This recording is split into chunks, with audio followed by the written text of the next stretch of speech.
Welcome back to our last episode of Darjeeling series 2024. ঠিক রাত 3:30টার সময় আমরা বেরিয়ে পড়লাম টাইগার হিলের উদ্দেশ্যে সূর্যোদয় দেখার জন্য এবং কাঞ্চনজঙ্ঘার গোল্ডেন ভিউ।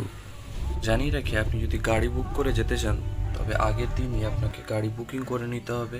যে হোটেলে আপনারা স্টে করবেন ওই হোটেলে বললে ওরা ব্যবস্থা করে দেবে। ছোট গাড়ি 2 থেকে 2,500 এবং বড় গাড়ি 3 থেকে 3,500 নেবে। শেয়ার কারে আপনারা যেতে পারেন পার হেড 300 থেকে 350 টাকার মধ্যে।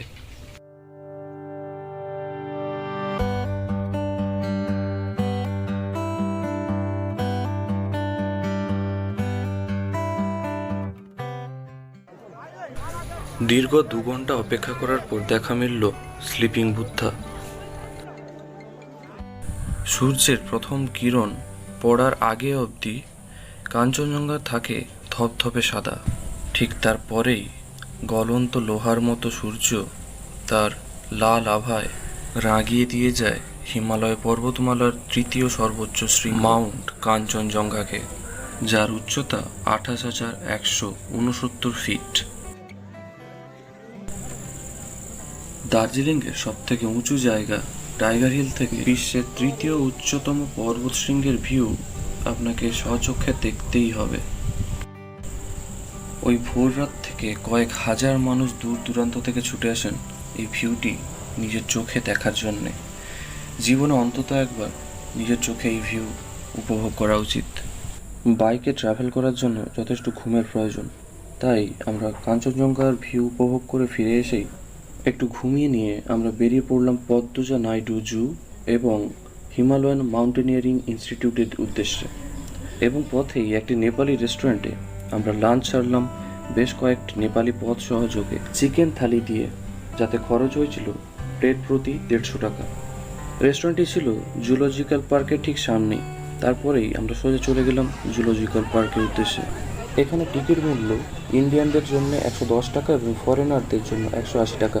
ক্যামেরার জন্য এক্সট্রা 10 টাকা করে দিতে হয়। এখানে বিভিন্ন জানা এবং অজানা পাহাড়ি পশু পাখিদের দেখার জন্য এবং হিমালয়ান মাউন্টেনিয়ারিং ইনস্টিটিউট এক্সপিরিয়েন্স করার জন্য আপনার হাতে অন্তত 2 থেকে 2.5 ঘন্টা সময় থাকা প্রয়োজন।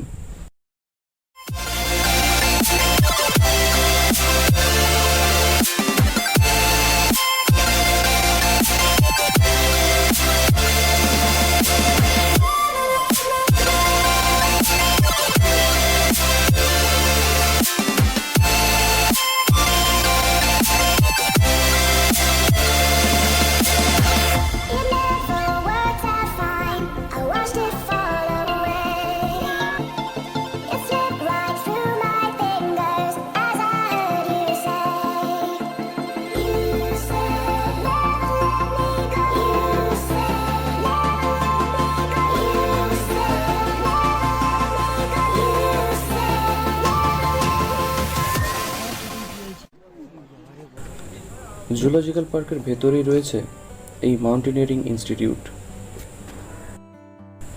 আমরা প্রবেশ করেই দেখতে পেলাম ইনস্টিটিউটে শেরপাদের ট্রেনিং চলছে।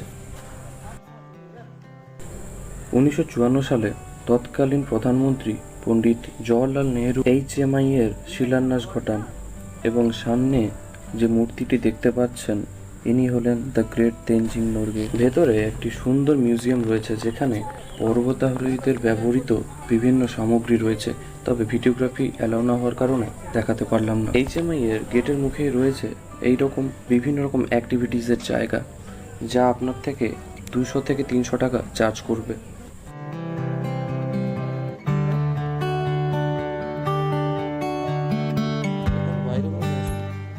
দিন শেষে এভাবে রুমে ফেরার পথেই আমরা দেখে নিলাম সুন্দর আবার একটি সূর্যাস্ত। পরবর্তী প্ল্যান ছিল দার্জিলিংয়ের কিছু অথেন্টিক রেস্টুরেন্টে গিয়ে অথেন্টিক কিছু পাহাড়ি ডিশ ট্রাই করার, সাথে ম্যাল রোড ভ্রমণ।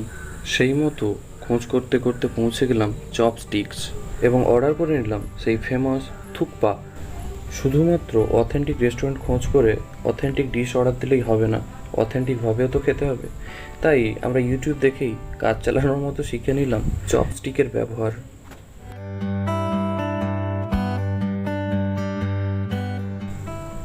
তারপরেই এগিয়ে চললাম আমাদের সেই পরিচিত এবং প্রিয় জায়গা ম্যাল রোডের উদ্দেশ্যে। ইচ্ছে ছিল ওই দিনই আমরা গ্লেনারিজের খাওয়ার ট্রাই করব, কিন্তু পেটের ক্যাপাসিটি এবং গ্লেনারিজের ক্যাপাসিটি সমানুপাতিক হওয়ায় আমরা রিস্ক নিলাম না ওই দিন। ঠিক পরের দিন সকালেই আমাদের রুম ছাড়তে হতো এবং শিলিগুড়ির উদ্দেশ্যে রওনা দিতে হতো। তাই আমরা ব্যাকপ্যাক করে ঘুমিয়ে পড়লাম কিছুক্ষণ আড্ডা দিয়ে, যা আপনার ভিডিও শেষে দেখতে পাবেন।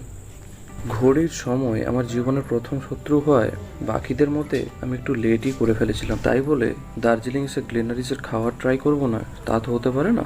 তাই একদম সকাল সকাল অর্থাৎ দুপুর 1টার সময় আমরা বেরিয়ে পড়লাম গ্লেনারিজের উদ্দেশ্যে এবং নিয়ে নিলাম bread and blueberry cheese cake.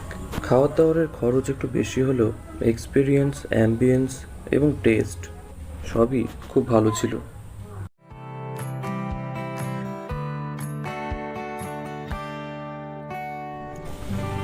ঠিক এরপরেই দার্জিলিংকে বিদায় জানিয়ে ব্যাগপত্র নিয়ে আমরা বেরিয়ে চললাম শিলিগুড়ির উদ্দেশ্যে।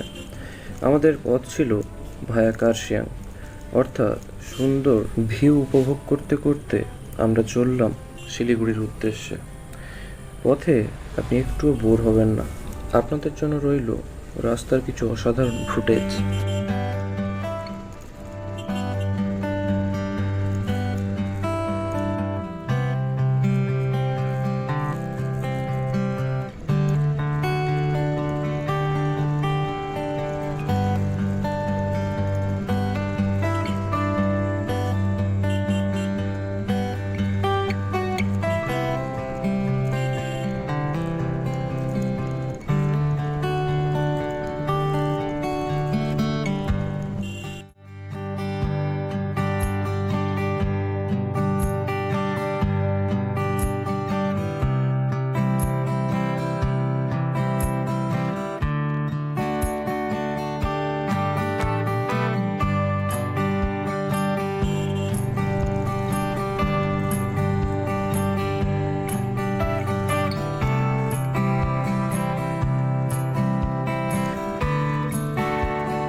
জল হচ্ছে নিবি আসে কিছু কিছু লোক।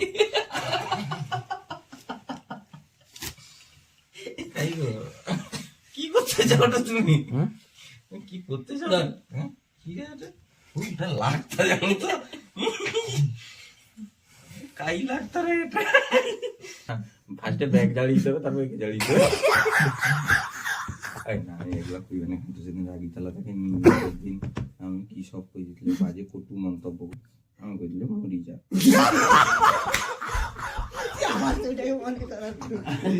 তো তো নাকি জানো যে মানুষের যে নার্ভাস সিস্টেম হয় তার সাথে ওটা মানুষের জ্ঞানের কথা কিছু শুনে, মানুষের যে নার্ভাস সিস্টেম হয় তো তার সঙ্গে মানুষের গ্রোথের গটে সমানুপাতিক সম্পর্ক আছে। দেখ ঘাটু দেখ মুখে তলে তলে মুচুর মুচুর করছে, মুখটা এসে নি কেনি গ্রোথ হয়নি কেনি মুচুর মুচুর করছে, সেই জিনিস জায়গাটাকে তো ব্যস্ত রাখছে। আরে ভাই ভিডিও ক্যামেরা অন করছে।